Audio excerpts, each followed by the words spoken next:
say. Right. Well, you're really mixed up. Baptized 3 times. So you're well baptized. You're well baptized. Hopefully one of them took. The first one did. Well, let me give you a shot of a few things that I know awfully well. And the reason why is because, like yourself, I'm a multi-denominational Christian. But I'll give you 2 examples.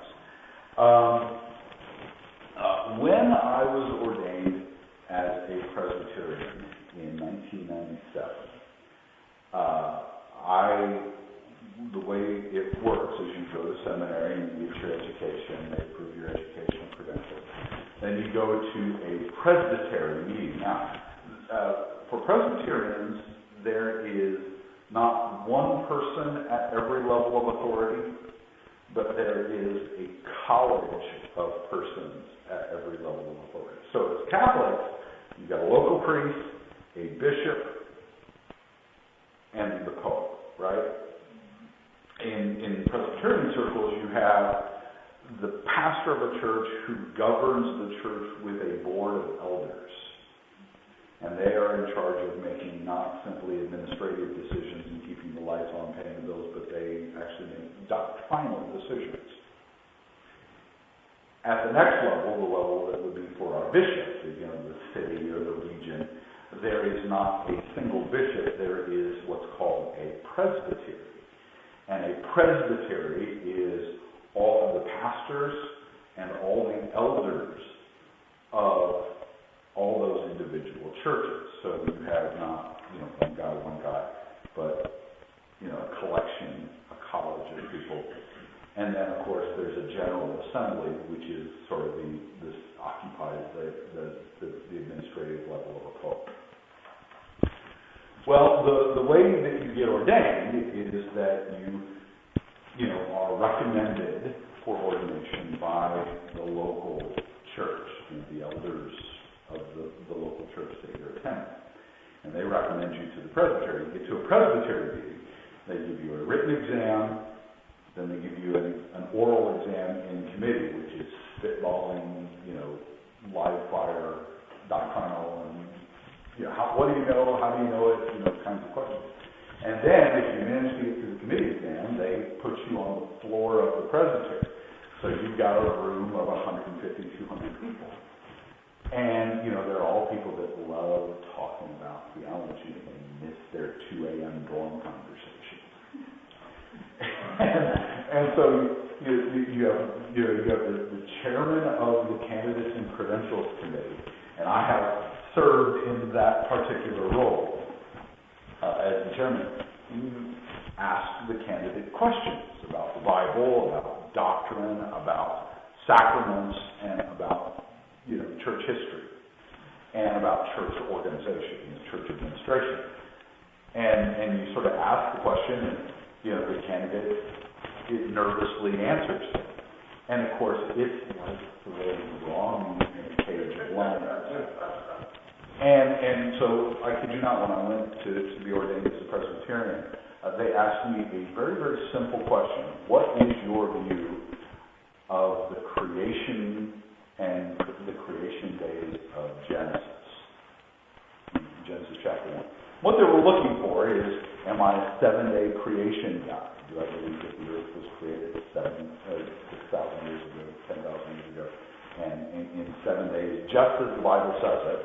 Or am I, a little more loose on that question? Now, this happened to be a very, very conservative presbytery, and so you had people that wanted to die on the hill that it happened exactly the way Genesis 1 says it. And if you didn't say it just the way Genesis said it, well, you clearly didn't take the Bible seriously, and therefore should not be ordained. So they asked me this question, and I basically said, hey, look, guys, I just came out of 2 years of intensive study of the Hebrew Bible, and, you read Genesis 1, and it does not read, even in the Hebrew, like narrative. It doesn't read like simple, this is what happened and when it happened and how it happened. It reads more like an an overture, more like a song, more like a poem. And I said, so requiring people to read it literally seems unwise. And I said, what's more is that in the Presbyterian tradition generally, there's always been a wide variety of latitude. You know, people taking it literally and they function fine, and people taking it less than literally. And I think that we ought to maintain that latitude. 45 minutes later, I am blood-soaked and bludgeoned to death by people. They're just playing ping pong theologically over my dead body, asking me questions, and they're wanting me to say, you know, these formulary buzzwords, and I don't want to say that. And the reason why is because I think it puts me in a box that I don't want to be in. And so at the end, they passed me.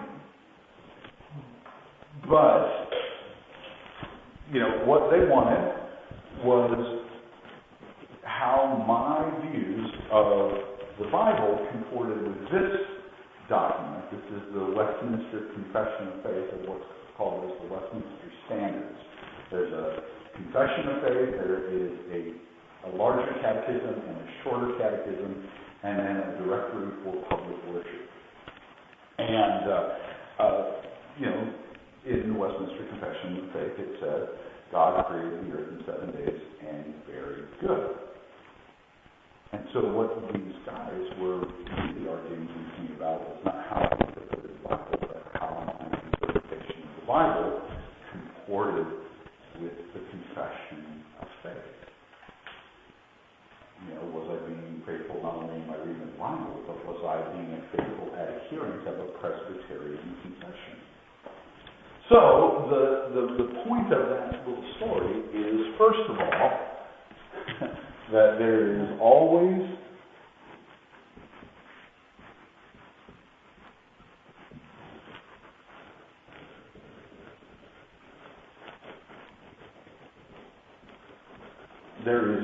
a second book at work. And there is always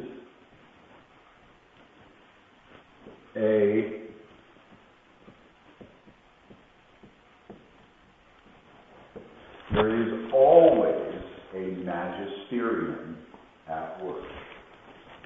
Doesn't matter what church tradition, it is a sociological necessity. When Protestants work to resolve Bible difficulties, they always consult a second book. A catechism, a theology text,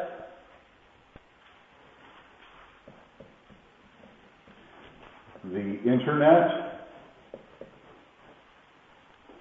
a commentary, a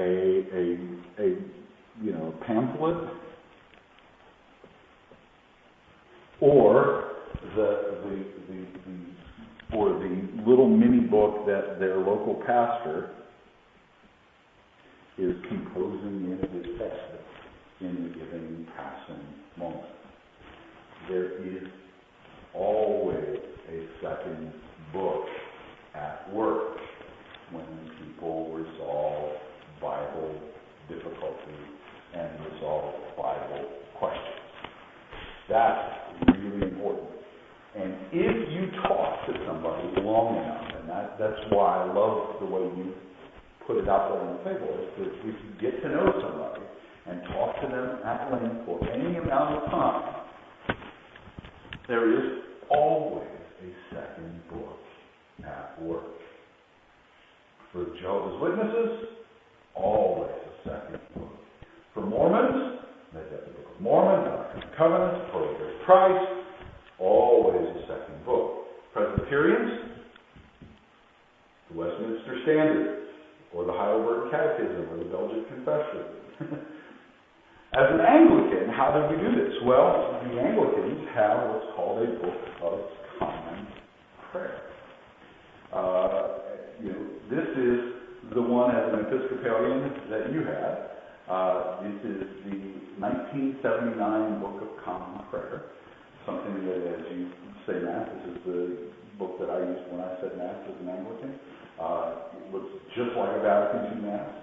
You would come to Mass at my church, 6 months ago, and you'd say, wow, this looks an awful lot. Exactly. Doesn't preach as well as Father Bridge does, and the music's not as good, but, he still wears the funny clothes, and says Mass just about the same way that I would recognize. So you got that.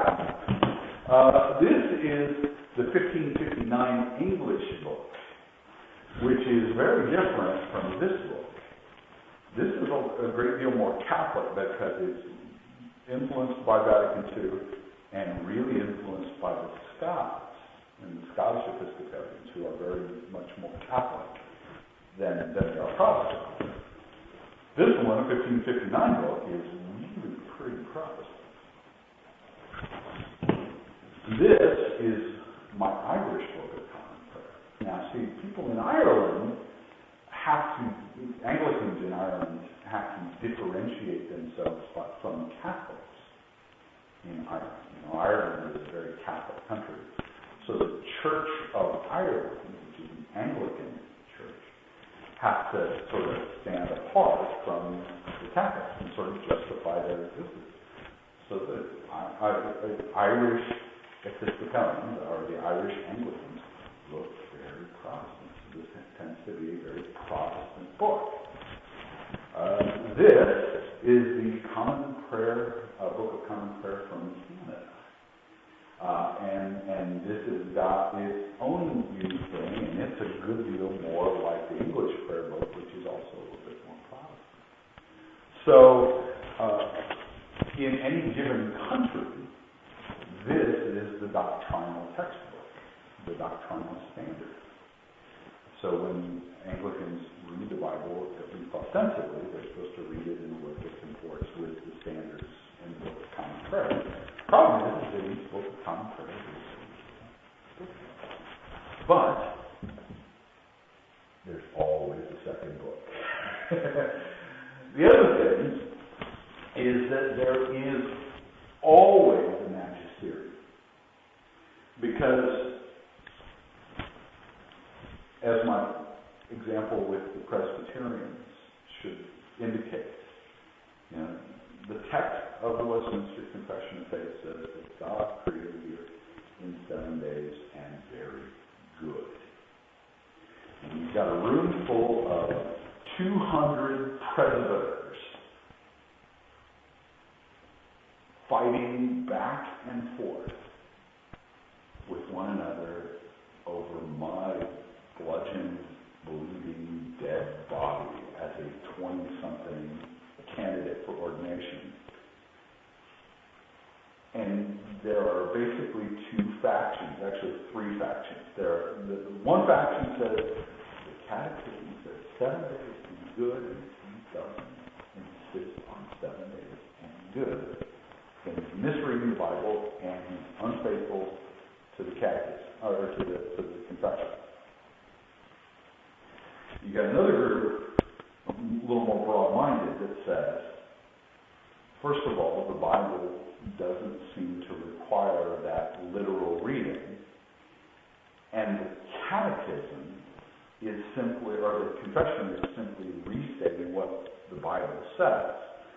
So the Bible should govern our interpretation of the Confession, not vice versa. So those are two factions in the room haranguing for 45 minutes. I'm just going, I don't know what you want from me. This all seems perfectly reasonable. And then you've got another group of guys that say, man, we have the same discussion every single time we have a candidate for ordination, because these two factions exist in the room.